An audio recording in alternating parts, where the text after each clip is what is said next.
I'm John Strum, and this is RealTalk MS.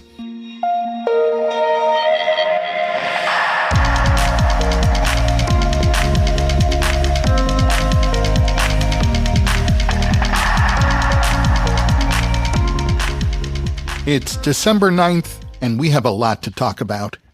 I want to give a quick shout out to all of you who took a moment last week on Giving Tuesday and made a donation to the National MS Society.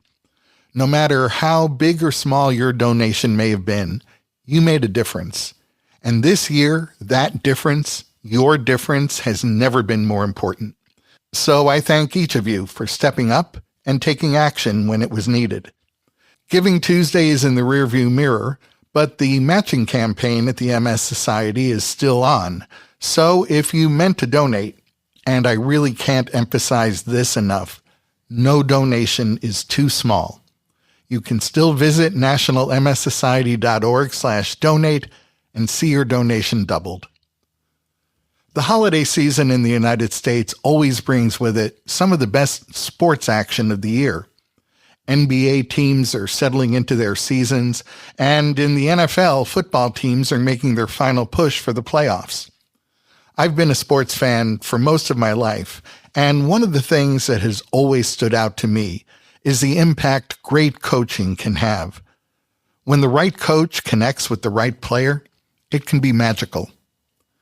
I think we can all appreciate the role that coaches play in sports, but you may be wondering what a health coach can do for someone living with MS.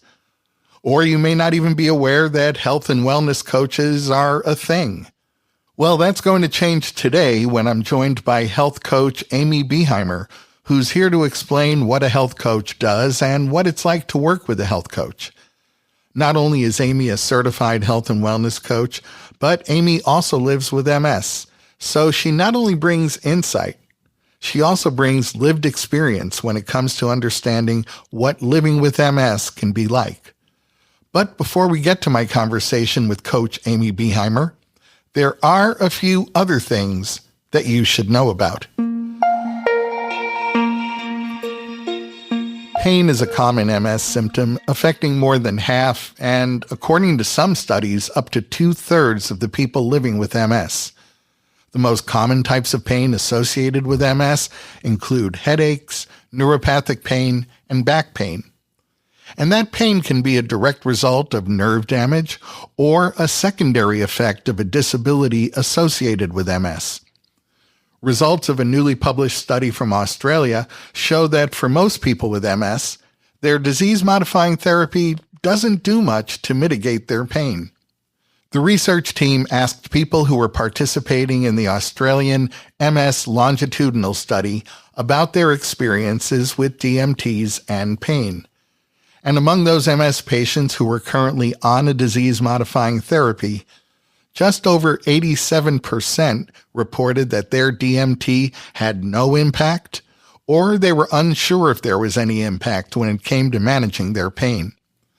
10% of the study participants did report a reduction in pain severity, and about 3% reported pain worsening. There was no difference in pain severity or pain frequency across disability levels, depression status, or age groups. I flagged the results of this study when I first read them because they speak to a common expectation, or I should say a common misconception that many people have about disease-modifying therapies. And that misconception can lead to frustration and disappointment, which too often lead to someone discontinuing their DMT. So it's probably worth restating that disease-modifying therapies are not great for symptom management. They're designed to slow disease progression, or as I like to define it, they preserve a better quality of life longer. And when you discontinue a DMT, you risk robbing yourself of that long-term benefit. Pain is a difficult symptom, to be sure. It is, by definition, distracting, uncomfortable, or worse. But please don't let that painful distraction lead you to conclude that your disease-modifying therapy isn't doing its job. Please stay on your DMT. And if you feel that there's a better option for you than the DMT you're currently on, Well, that's the conversation you want to have with your neurologist.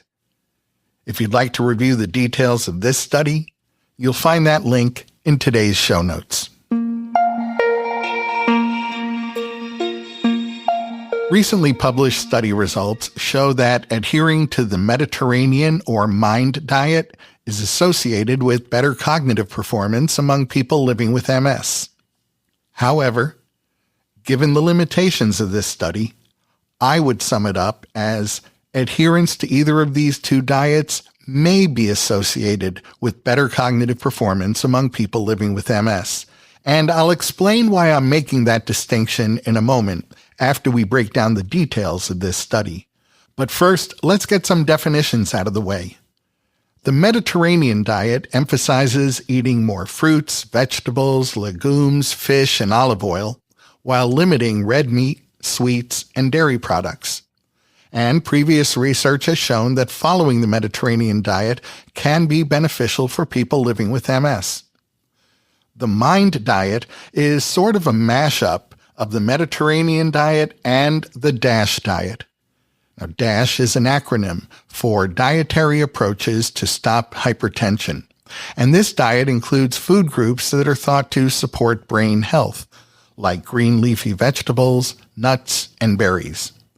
Studies have suggested that this diet may help prevent Alzheimer's disease and help older individuals retain cognitive function. I'll also mention that the National MS Society is currently funding a clinical trial to investigate whether the MIND diet can protect the brain and improve symptoms in people living with MS. Finally, I want to remind you that as we speak, there is no official MS diet. So let's get back to this study. In this study, the research team analyzed data from the UK MS Register to look at how closely people with MS followed the Mediterranean and MIND diets, and how following these diets related to cognitive test scores among 967 people with MS. Study participants completed a questionnaire to determine how often over the previous year they had consumed certain foods. Based on their responses, the research team calculated Mediterranean and MIND diet scores for each individual. The higher the score, the more closely that person followed either the Mediterranean or MIND diet. Then the study participants were given a battery of cognition tests that measured 4 different domains: object memory, problem solving, information processing speed, and word memory. The researchers used a statistical analysis that was adjusted for variables like MS subtype and DMT use to determine whether people with higher diet scores had different cognitive outcomes. And results showed that people who adhered more closely to the Mediterranean or MIND diets scored higher in specific cognitive areas, but not in overall cognition. Higher Mediterranean diet scores were associated with faster information processing speed and better verbal reasoning and knowledge. Higher MIND diet scores were associated with faster information processing speed and better word memory and problem-solving performance. And even moderate adherence to the MIND diet was associated with better short and medium-term verbal recognition memory. Connections between MIND diet scores and cognitive performance were stronger and more consistent in people with progressive MS than in relapsing MS. And in relapsing MS, the relationship between MIND diet scores and cognition really varied depending upon whether individuals were using DMTs. Interestingly, higher MIND scores were linked to better cognitive performance in people who were not taking disease-modifying therapies compared with those who were. Now let's get back to my initial warning that this study may or may not support these outcomes. I'll begin by saying that any study is only as good as its design, and reviewing this study left me with 3 concerns. My largest concern is one that the research team themselves included in their own write-up. On the one hand, it's possible that greater adherence to these diets leads to better cognitive performance. On the other hand, it's just as possible that people with MS who also have better cognitive function are more likely to adhere to healthier diets. So in this study, it's unclear which is the cause and which is the effect. My second concern is that other lifestyle factors like exercise or sleep, or smoking, none of these were included in this analysis. These factors could be equally responsible or at least contribute to higher cognitive performance among the study participants. Finally, my third concern is that the study participants were initially asked to recall what they had eaten during the previous year. Take a moment right now and see how much you remember about the foods you consumed last year. I tried, and I'm pretty sure I left a lot out. If the study participants couldn't provide an accurate recollection of the food they consumed over the previous year, then those diet scores were inaccurate, and any association with cognitive performance was equally inaccurate. If you're wondering why I shared all the details of a study and then explained why those results may be less than, it's because as I read the study, I saw an opportunity to share an example of how important study design is. In this case, the study seems to pose as many questions as it attempts to answer. And that's why I don't just share headlines with you, because in research, the details matter. If you'd like to review the details of this study, you'll find that link in today's show notes. Diet, exercise, limiting alcohol, and quitting smoking are some of the lifestyle choices that have been shown to make a real difference in quality of life among people living with MS. But they can also be some of the most difficult changes for an individual to make. And that's where a health and wellness coach could be helpful. In a moment, my guest, Amy Behimer, will join us to explain what a health coach does and what it's like to work with one. Amy Behimer lives with MS. She's a doctor of pharmacy, and Amy is a board-certified health and wellness coach. Welcome to the podcast, Amy. Thank you so much for having me. I appreciate it. You know, I'm a Los Angeles Lakers fan, so I know what an NBA coach does. I'm also a Los Angeles Rams fan, so I know what a coach in the NFL does. So tell us, what does a health and wellness coach do? Great question. And the same thing, John, in so many ways. A coach in the health and wellness space can help you win the game. And the game that we are playing is the game of health, which really translates so beautifully into the game of life, because a lot of us know that if our health is not quite there, then all aspects of our life are going to be impacted. And so there are a lot of similarities between getting an outsider perspective, maybe with knowledge that you don't have, maybe with a different skill set that you don't have, to be able to help you, again, win the game, get further than you would without them. What attracted you to coaching? Oh, goodness. I truly love people. I love working with people in a way that is different than in my doctor of pharmacy background. As a pharmacist, we are coming in as the expert.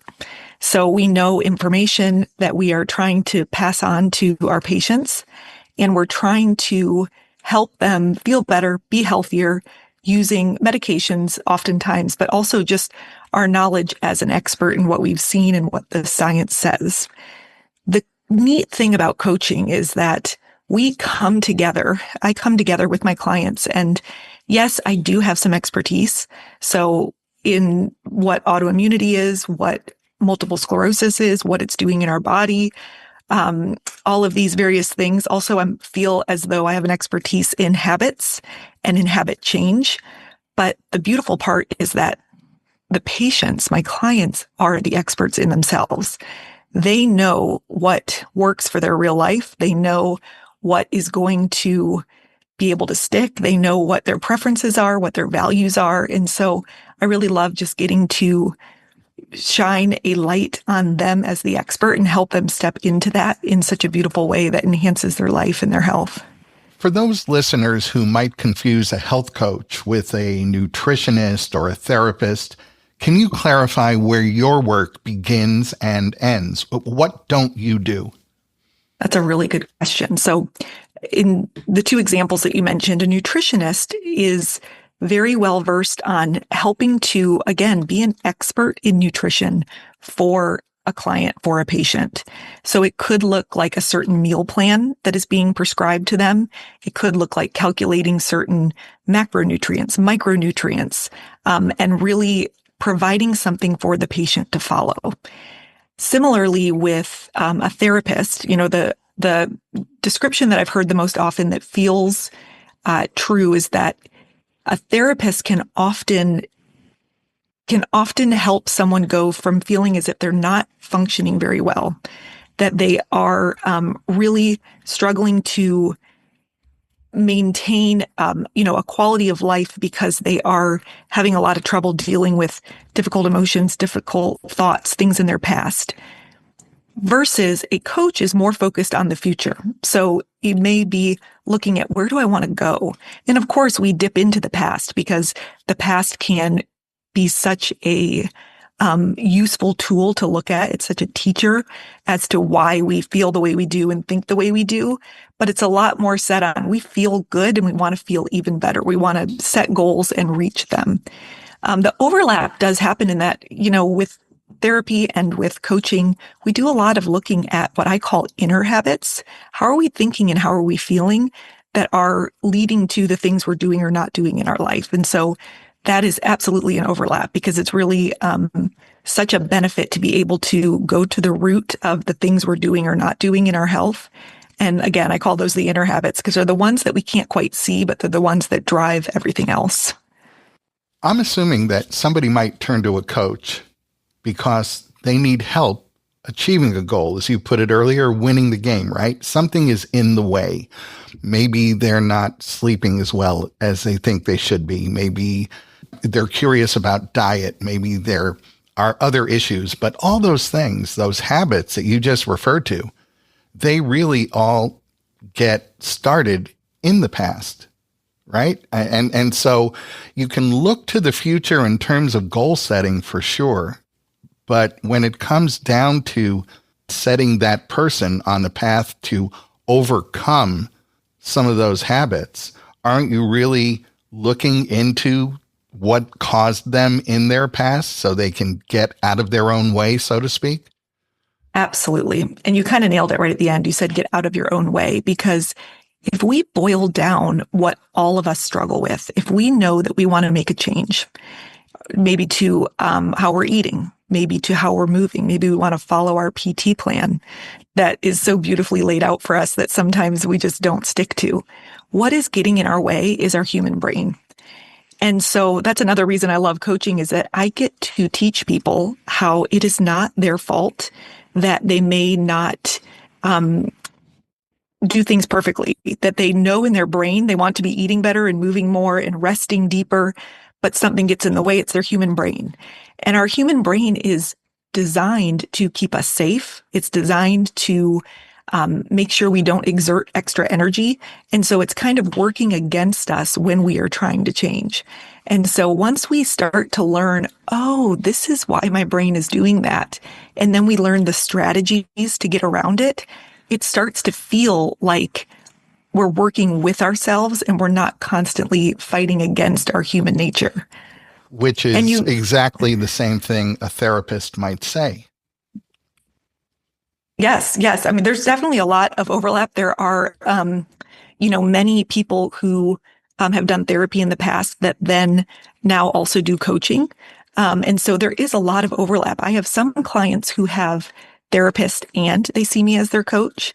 I have some clients who say, you know what, I actually really enjoy the coaching part of it. And their therapists are so excited that they feel like they get to graduate. And I have to say, that's my experience. When I was diagnosed with MS, it was almost 14 years ago now. I had a lot of, I guess I would call it this uncertainty, this anxiety of what does the future hold? And I found a therapist at that time.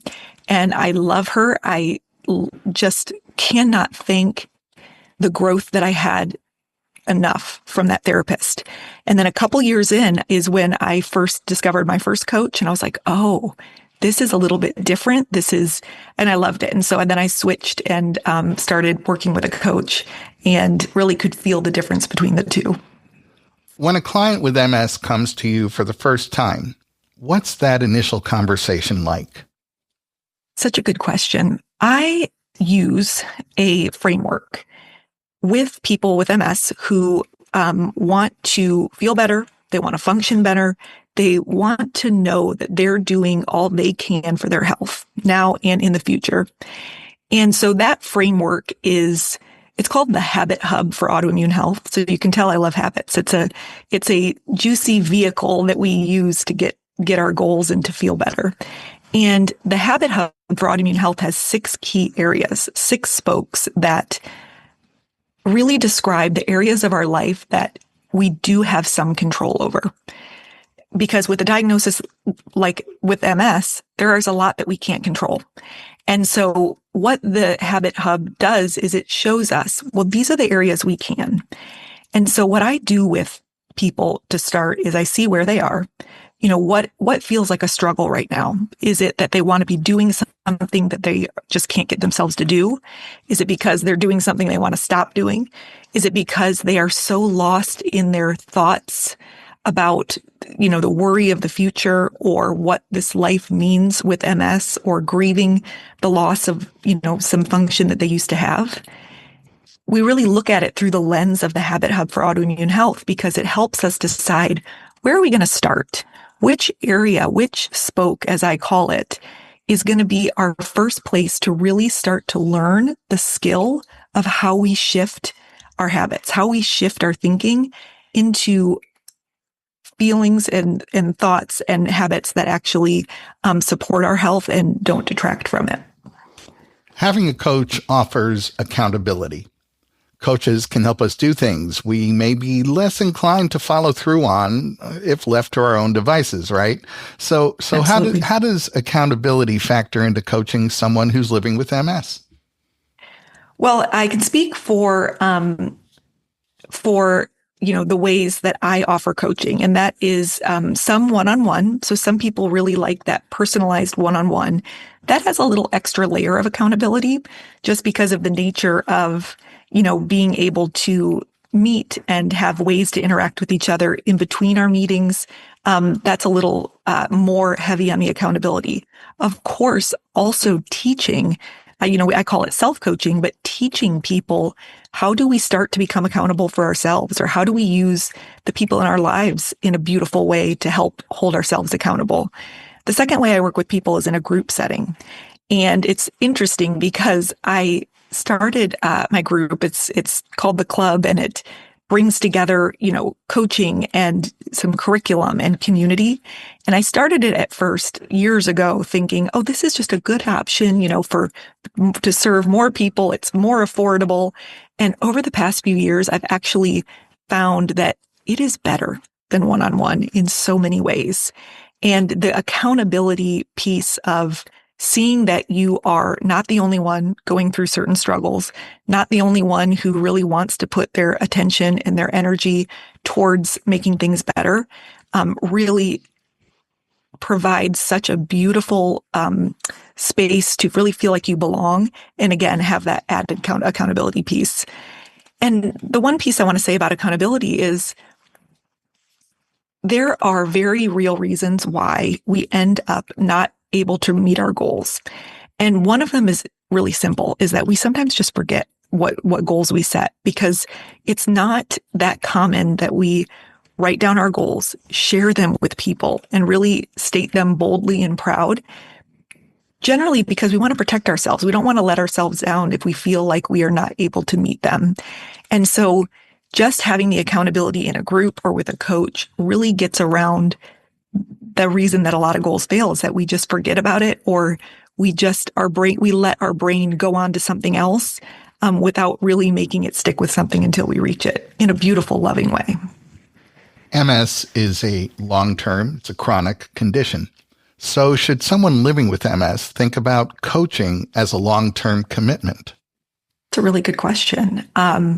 I think everyone's going to be a little bit different. I think that me living with MS, I will always invest in a coach, my time, my energy, my resources, because it is impossible for us to see what we cannot see ourselves. And so that is just a juicy, loving gift that I give myself, that I don't have to figure out things on my own. And it's important to realize that even the best coaches have coaches, and even the best therapists have therapists. Some people, come and they just really do well with learning the tools. I really teach people in my programs the skill of habit change. I call it the number one skill, because if we learn the basics on how to overcome that human brain to change habits, let's say we're working on it in our food. Well, that same skill set is going to apply when we go to set habit goals in our movement, in our rest, in our relationships. And so some people may benefit from coming in saying, you know what, I'm really going to learn what I can to learn how to make change in a way that feels good. Because like you said, this is a chronic, lifelong endeavor. And whether or not you have MS or not, we never get to health and then we're just done. It's called an infinite game for a reason, because we're playing to be able to keep playing. And so some people just really enjoy getting support along the way, getting to learn, getting to connect through that coaching avenue. But it doesn't have to be always. I say if somebody comes in, and I think trying to learn and change in a short amount of time can sometimes be unrealistic.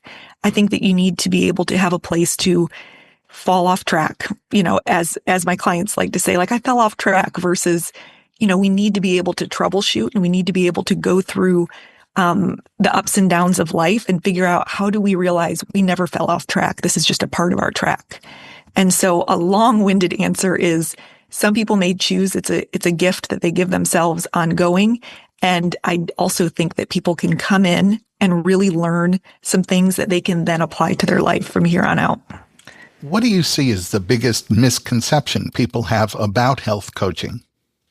Absolutely, that something has gone wrong if they need a coach. I think that this misconception that they just couldn't cut it, or you just don't have enough willpower. In my group, there are clients who are physicians, who are physical therapists, pharmacists, nurses. They are experts by day. They are figuring out the plan and teaching people. But when they come into the coaching group, they're human, just like all of us. And so that's what I think I want everybody to know, is that there is no failing, or there is no, I just couldn't cut it, or I didn't have enough willpower, and so I guess I need a coach. It's more that it can make the process more effective and more fun. Is health coaching something that's typically covered by health insurance? Good question. There is now a credential. It's called a National Board Certified Health and Wellness Coach.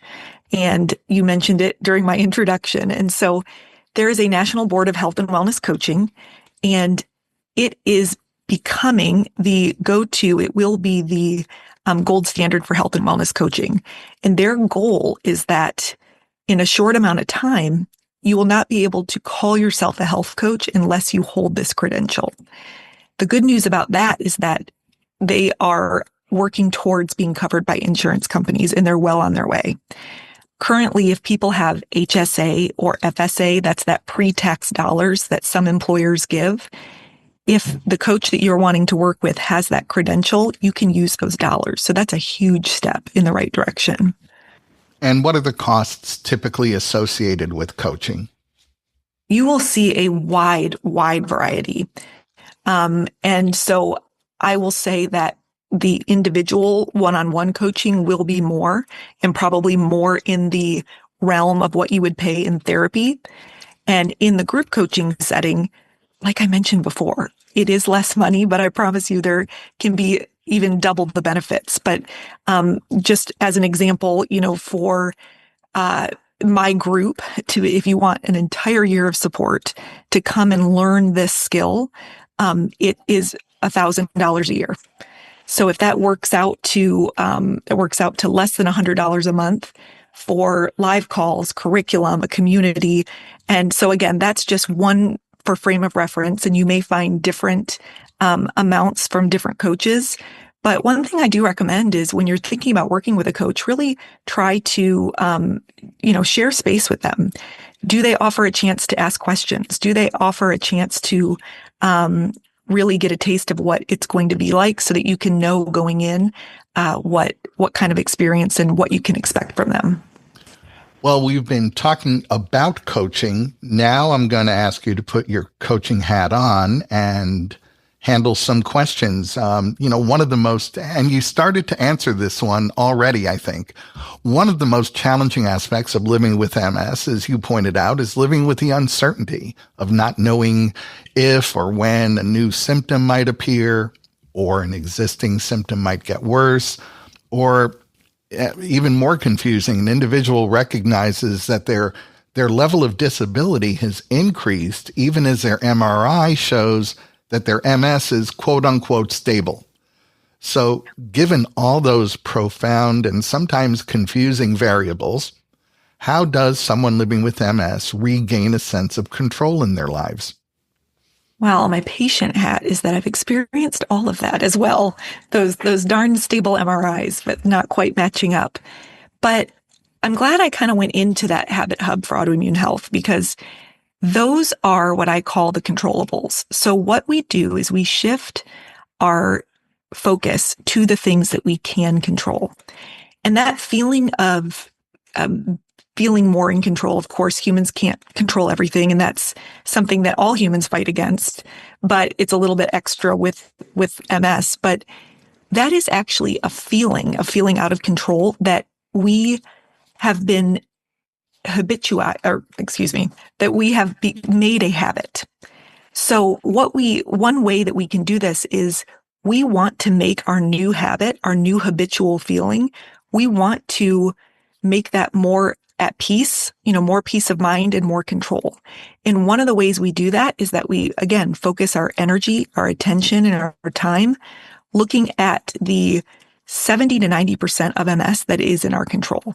And that statistic changes a little, depending on what you're looking at, but they suspect that 10 to 30% of our MS is related to our genes. That is something that let's just all agree, maybe we cannot control. But the remaining 70 to 90%, that's our environment, our habits. That is the thing that we can influence. So if we notice that we're in a world, in our head, that we are focusing on those parts we cannot control, we just gently redirect our time, our energy, and our focus on the things we can control. And we set goals related to how are we eating that's fueling our body? How are we moving that's fueling our body? How could we rest better or more? Or how can we build relationships up that help us heal? And then a huge piece of that, controlling the controllables, is our mind, is our mindset. And so just like the feeling of control is a habit that we can build up and strengthen, so are the thoughts that we're thinking. If we are habitually always thinking, I have no control of this disease, or I have no idea what the future holds, what we do is we train our brain. We create new neural pathways that redirect our thinking to thoughts and towards a mindset that is more hopeful, that is more optimistic. And oftentimes it's just as true. Just like we don't know what's going to happen and it could be bad things, there's a land where we don't know what's going to happen. It could be good things. And so we try to, again, not ignore that the negative things exist, but instead ensure that we also make room for the positive. And so then we start to feel more at peace, more habitually, when we keep practicing it and redirecting our brain back to it again and again. It's easy to give up on a healthy habit if you miss a few days due to an MS flare or relapse. What strategies do you use to help clients get back on the wagon without guilt? Ooh, I love that one. So I like your sports analogy at the beginning, because the way that I coach and teach is, I call it my playbook. It's the ABC habit playbook. And it's 20 plus strategies that we have at our fingertips that are based on the research. That's the beautiful thing about habits, is that there is so much good research about the habits themselves, but also the ability to change them. And so this ABC Habit Playbook has these different plays, and we don't always know which plays are going to work for which opponent or which struggle, but we can mix and match these plays. And I set that background to tell you that there's one play that always works. And it is one that my clients constantly, anytime I say, what is a takeaway or what are we celebrating? They say this play to me over and over, and it's trust in the tiny. And it's a little bit different than maybe what you've heard if you're listening and you're like, yeah, I've heard of James Clear and the 2-minute rule, or I've heard of BJ Fogg and tiny habits.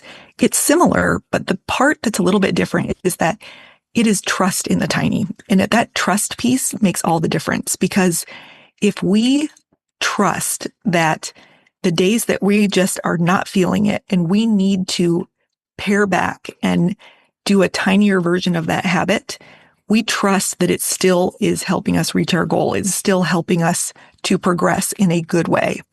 And so, yeah, if you're having one of those days, how can I make this tinier? How can I, maybe you want to do something every day, but maybe it's just once a week that makes sense. Maybe you planned on 30 minutes, but maybe 2 minutes is what is going to work. And so that allows you to build consistency while trusting that it truly is the progress, and the consistency adds up over time. Let's stick with trusting in the tiny for a moment. If someone listening to this conversation wants to make a positive change today, but they are already feeling overwhelmed, what's one micro habit that they can start right now? I have two answers. I'm going to start with your micro habit, but the first could be, this is going to sound too simple, but it could be practicing the thought, because a belief is something that we've thought so many times that we think it's true. So if you hear, okay, trusting in the tiny, that sounds like something I could get behind.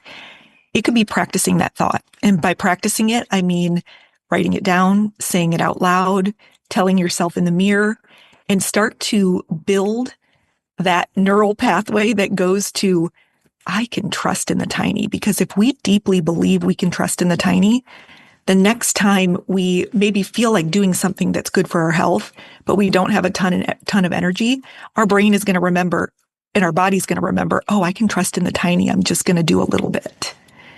The other thing I was going to mention is, I mentioned this habit hub of autoimmune health. There's 6 key areas. There's mindset, there's food, there's movement, there's rest and relaxation, there's connection, and there's good stresses. And the good is in quotes because it's challenges we take on in the name of growth.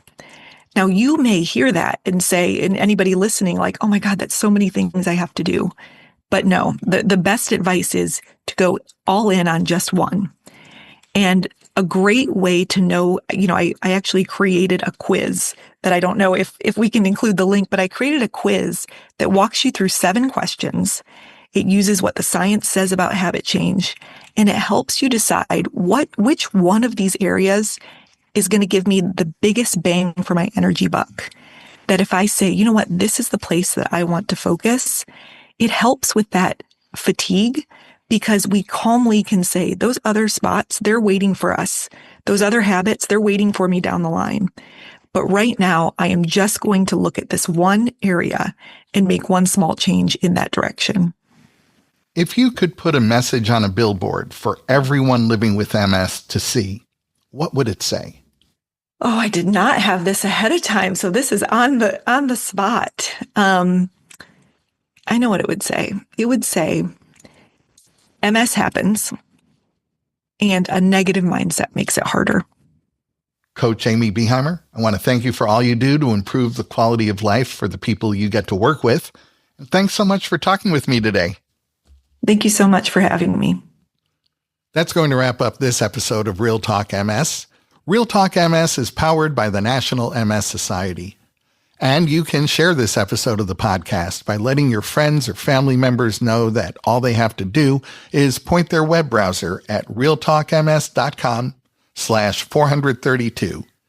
You'll find that link in today's show notes so you can easily copy and paste it right into an email or a text. I hope you'll join me next week when we look at some of the most important advances in MS research in 2025. I'm John Strum. Thanks for listening.